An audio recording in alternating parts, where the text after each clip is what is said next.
Hey guys, it's Jeremy again. Welcome back to Late Night Book Discussing Things. Just a new thing I'm going to start doing on this channel, do late night book videos. And today's video is going to be on the books that I hate. Everyone seems to have these kind of videos on their channel, and as much as I like to promote positive books in my life, these are just books that I just do not like at all. So we're going to talk about them today. I've got a few here, and one I do not even own because I ended up getting rid of it, and all these books, by the way, are going to be sent off to my library. So I've got the stack here, so we're just gonna go with it. We're gonna do one little thing here, and I'm gonna say fuck disclaimers. More on that video tomorrow, but let's just say I'm not. I'm gonna say what I say. I'm not going to say, oh, well, this is just my opinion, but if you still like it, that's cool. Because everyone does those little pathetic disclaimers on their YouTube channel, and I think it's fucking bullshit. You shouldn't have to fucking pander to other people just to share your own damn opinion. It's fucking ridiculous. So, with that out of the way, we're going to talk about the books that I just have read over the past few months and didn't care for. You guys pretty much already know my feelings on things like 50 Shades and Beautiful Bastard, so you kind of know my feelings on those. But these are just most of these are all YA. So with 2 minutes in of me babbling, let's get started. The first one that I just did not like is Simon vs. the Homo Sapiens Agenda by Becky R. Vitale, and she has, I believe, now 3 books are published now. She has this one, The Upside of Unrequired, and Leah on the Offbeat, and the Upside of Unrequired and Leah on Offbeat. I actually have a lot of interest in both of those books because they sound so completely interesting. I actually own the Upside of Unrequired. It's on my bookshelves in my living room, and that just sounds very, very interesting. And I actually have read, I've read the first, and that would be sirens going off. If you hear that, I apologize. But basically, this book was not bad, and maybe I don't hate it as much as I'm leaning on, but basically, this is basically what happens when a white, straight person that is not homosexual in any form of fashion writes an LGBT book. Because this book is filled with so many stereotypical tropes and traits of gay people. It's just ridiculous, and I'm not fucking here for that at all. And and this is not really Becky R. Vitale's fault. I just wish that she would have done a lot more research before she wrote this book, from actual, LGBTQ plus people. That way, to kind of get rid of those tropes and things like that. I'm in the closet, but I fear about coming out. The whole I'm gay, but only my best friend knows, or I'm gay, but nobody else knows but me. I hate those kinds of gay type stereotypes in books, or just stories in general. I personally would much rather find an LGBT book where someone is already out. They are who they are. I hate those I'm not really a big fan of coming out stories because they've been done before and they're just not really original to me anymore. So I just didn't really care for that. I did think the story was very fun. This book was very fun. It was very cute, but I just couldn't exactly look over that. This book was also so hyped because the movie was coming out, so I felt obliged to read it before I saw the movie, and I'm going to be waiting until the DVD comes out to watch the film because one of my best friends from work recently went to the theater and saw it, and she thought it was such a good movie. So and I've seen clips and stuff, and I really, really want to, watch the movie. The movie looks much better than this. So I actually listened to this on audiobook, and I thought the audiobook was fantastic. And this does actually have a really wonderful story. I just thought it was overhyped, and it just didn't do it for me. And it's actually a pretty good sized book. I mean, it's not too long. It's just barely 300 pages. And the font was not too terrible either, so maybe this is just me, but I just thought this book was overhyped, and the stereotypes of gay people was just too much for me. I just couldn't take it. The next one I have is Shatter Me by Tatera fucking Mafi. Shatter Me by Tatera Mafi, and this is the first book of the now Shatter Me series. This was originally a trilogy with Unravel Me and Ignite Me being the other two books, and now there is, what is it called? There's Shatter Me, Unravel Me, Ignite Me, and what is the fourth book? I don't know, but there's a fourth book, and it came out, I think in March or April or something. It is the fourth book. There's going to be now 6 books to the series, which to me seems like the biggest fucking cash cow grab I've ever seen. This just shows you what authors do when they're middle grade. She has 2 middle grade books. I'm guessing they weren't selling very well, and why are you returning to a series that you already finished in 2013? 2013 she finished the series, and I'm like, why are you coming back to a series that's already done? And if she did decide to come back to the series, why is it part of this series? Why can't it just be a companion series? I have a whole video about authors doing that. I feel the same way with Cassandra Clare and doing that to the Mortal Instruments series. That's a whole nother video for another day, because I could sit here rant, but we're going to talk about this book. First off, the best and only redeeming quality I think this book has is the beautiful cover. I think this whole series has really great covers. And they actually released this cover in hardcover.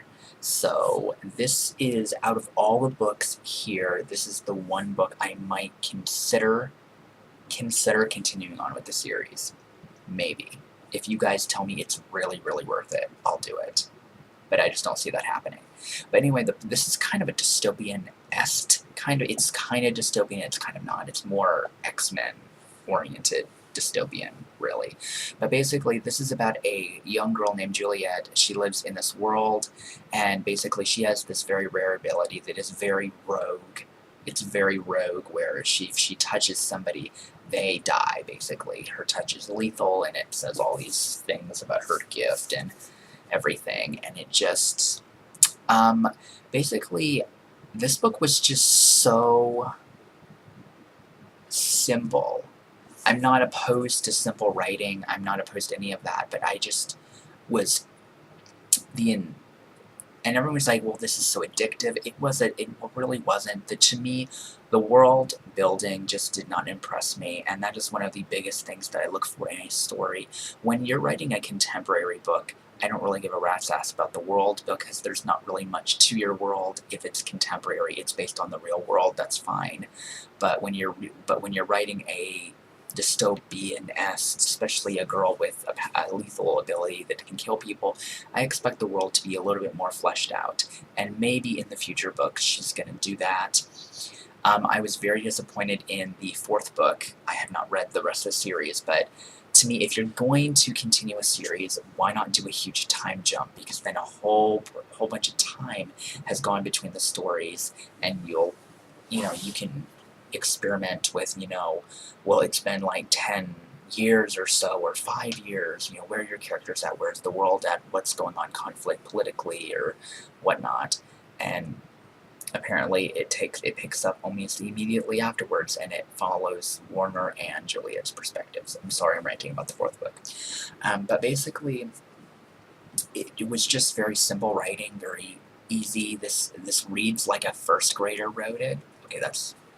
Okay, that's a lie. To me, this reads like, let's see, about a freshman in high school wrote it. And I'm going to just Killing time isn't as easy as it sounds. I can shoot 100 numbers through the chest and watch them bleed dismissible points in the palm of my hand. It was very easy. It was very simple writing.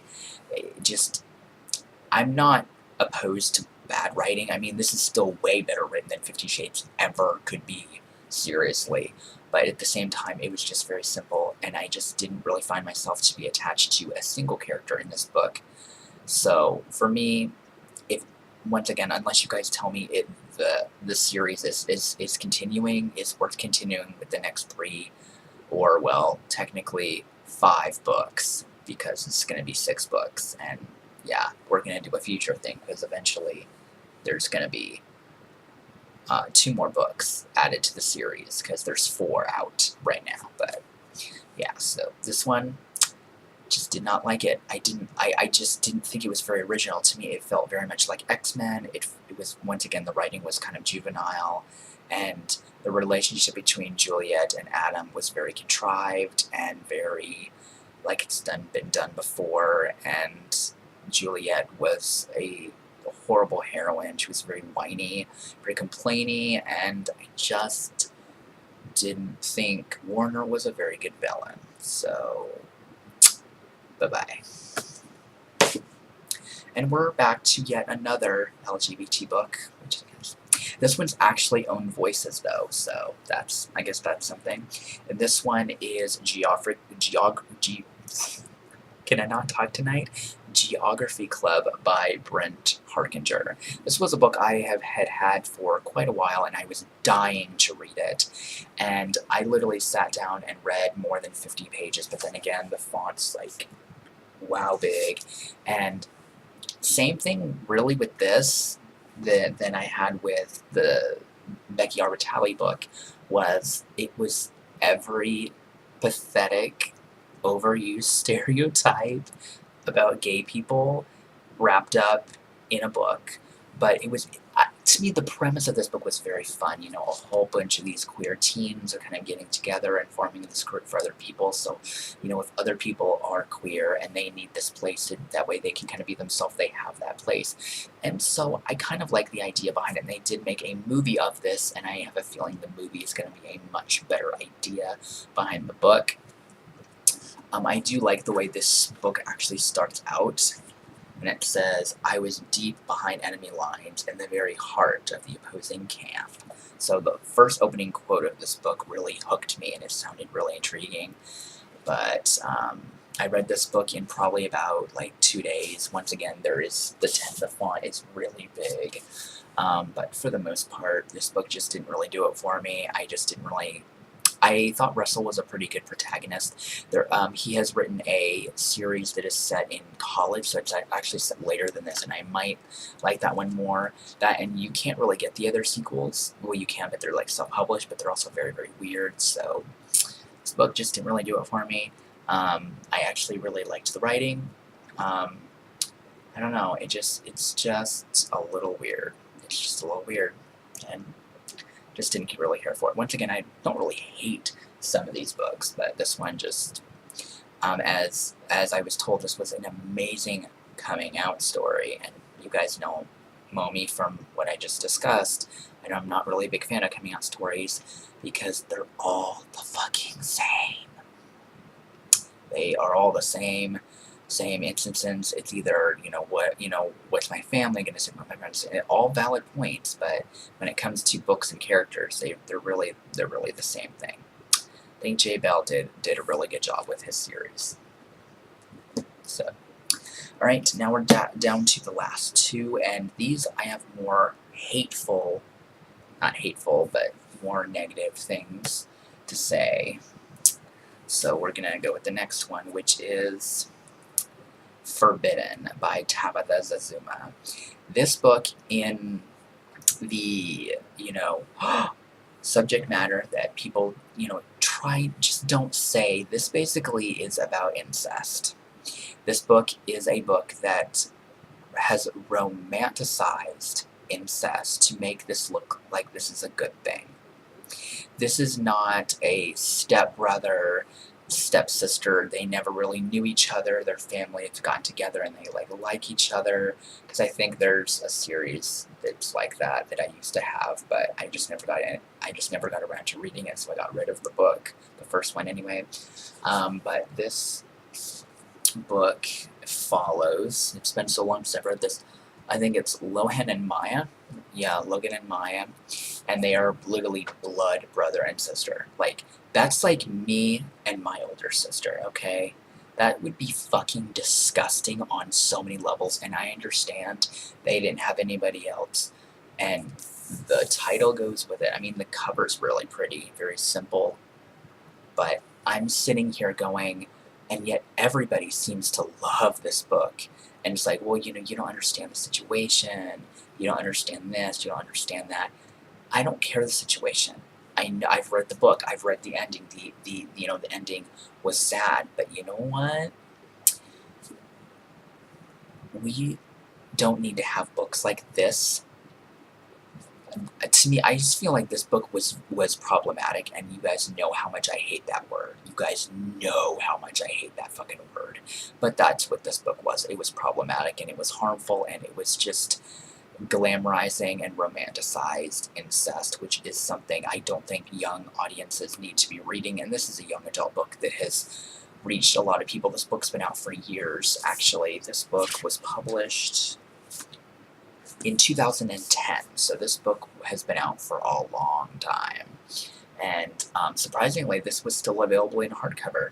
Hence, that's, I have the hardback of it. So, yeah, so I despised this book. The one thing I did like about it is that this is a young adult contemporary, for one, and you guys know I like that. What I did like is that this book alternates between male and female, alternating chapters. I love when books do that, so that's the one good thing I did like about this book, and the writing was actually pretty good, so I may actually check out some of Tabitha's other novels. Hopefully they're not quite as risque as this one, and hopefully they don't have as many dangerous messages as this. Alright, well, I've saved the best for last because I'm more ranty on this last one than I am of the other ones, and that's going to be this wonderful book that everyone has loved, especially since the finale to this series is coming out in September. And I'm just giving up on this author. Everything I've read from her, I've absolutely hated, and this is no exception. And that would be Throne of Glass by Sarah J. Maas. You guys probably know that I did a series review on her A Court of Thorns and Roses series, also known by the fandom that is her audience as the ACOTAR series, which just released this 3.5 novel, and people are saying, oh, it's only 229 pages, that's a novella. The book's over 200 pages, sweetie. That's a book. Sarah J. Maas writes books that's like 600-700 pages, so I guess I can understand why people call that to be a novella. But I'm going to try to not go too extent in this, but basically this is one of the most overhyped piles of utter trash I think I've ever seen, read, experienced in all of my life, and I don't understand why people adore her books and love this so freaking much, because I detested this book. Basically, this is the first book in the Throne of Glass series. This is a series of 7 books, and this follows our heroine, main character, whose name is Selena Sargothian, which is the stupidest name for any character I've ever heard in my whole life. And she also gets another character of Adolin in book 5 or something. The only thing I really feel bad about is I've technically bought this series twice. I bought the first 5 books all in hardcover, and then I bought the UK books in paperback from the UK, because I was like, okay, well, maybe if I have paperback copy, that'll motivate me to, start reading the series. No. The thing was, the writing was actually not too bad. It's actually in third person, which I think worked way better than her writing in the A Court of Thorns and Roses series, which is first person. And like I said, if the A Court of Thorns and Roses series was in third person, I probably would have liked it a lot more. But once again, I feel like she's milking that series just like she's milking this one. This series has, I just feel like it's just gotten longer and longer, and now there's a whole bunch of novellas and all this other bullshit. But basically, this is a supposed assassin. You know, she was raised to be an assassin. She was, you know, and then she gets caught, and now she's being released to be a part of this contest. That if she wins this contest, then you know she might have a possibility of being set free. And then there's this evil force that kills off, that's starting to kill her, other like suitors, rivals that are participating in this champion, and she has to basically have to save that, to protect the world, kingdom, and it is fantasy, and it's not really great. let me just be honest with you. The world is just not very impressive. But I also have to understand that this is also the first book of the series, and most writers continue with the world building as the series progresses. But I will admit and say, I'm going to hold this because, you know, my hand's cramping, is I completely understand that as you continue to write a series, you're going to get better with each book. But at the same time, you want to put enough of your fantasy world into the first book, because readers aren't going to be coming back if they don't think it's very impressive, and I personally didn't. I didn't think this world was that interesting. I didn't think the characters were that interesting. I did like Dorian. I actually really loved him, so if I ever do continue on with the series, he's going to be one of the only reasons I do continue it. And audiobook. If I do continue the series, it's going to be through audiobook only. Like, seriously, I'm not going to spend my money on more physical copies of her stuff. But I like Dorian. I liked Kale. I love Kale. Oh my god, I love him so much. He's such a fantastic character. So, those are really the only redeeming qualities. And my biggest complaint is that Selena Sardathian is one of the most retardedest female heroines I've ever read in my whole life. Throughout the course of this book, and I've heard rumors from, you know, the rest of the series, that she's not this girly girl, she doesn't like dresses, she doesn't really like wearing makeup, all this. Well, makeup didn't exist because it's medieval times, but, you know, there's still earrings, and there's still girly things. She claims, well, she's not like that, and then she'll wear it and look at herself in the mirror wearing it and say, oh, I look pretty. I'm like, you are fucking retarded. You're a stupid fucking bitch. And my other thing that I really disliked about her is that she claims to be this badass assassin, because we're reminded every third page, it feels like, that she is the most badass assassin in the land, except for we never see her kill or even hit one person in this book. Okay, she might have hit somebody, but as far as she doesn't kill anyone, so oh, you're a badass. Maybe being that in that cave for a year, you just, I don't know, hit yourself. I don't know. Maybe you killed yourself. Maybe, actually, if the book ended with her killing herself or something, no, that's horrible. But no, I'm just kidding. But literally, this book is it's just overhyped, and now there's going to be a TV show, and I'm like, why? I'm not going to watch it. I don't care. Yeah, I'm not going to watch it if it actually happens. Let's hope it doesn't. But this is a series that has sold over 1 million copies around the world in various forms of ebook, paperback, and hardback. And I'm just going there saying there are so many better fantasy series out there, and you're going to read this one. Why? So yeah, those were basically the books that I either had problems with or I just downright hated, like Throne of Glass. Yeah, I could probably make a whole video of why I don't like Throne of Glass, but I'm probably not going to do that because I have brain cells and I don't want to waste my time talking about a shitty novel, so... but I hope you guys enjoyed this really weird video. I'm kind of delirious because I haven't slept, so if I said something that hurts your feelings, grow a pair and get the fuck over it, I guess. Because I'm not really going to apologize for having an opinion and saying something against one of your favorite books. If I say something, you just take it with a grain of salt. We all have different opinions. This is mine. You may love a book that I hate, and I might love a book that you hate. It's perfectly fine. It doesn't matter. Everyone has a wide range of reading tastes. These are just a testament to stuff that I just don't like. That and me and overhyped books just never get along. I'm even kind of going when it comes to Hunger Games. I don't own those books anymore. I gave them to my older sister because I just never thought I'm just never going to reread them. The first 2 books were really good and I thoroughly enjoyed them, but I just feel like the series would have worked out much better if it was in multiple point of views. Same thing with Divergent. I got rid of that series as well because the ending was garbage. Yeah, Allegiant. I forgot about Allegiant and Mockingjay. Well, I talked about them a little bit. They're both trash endings, so fine with that.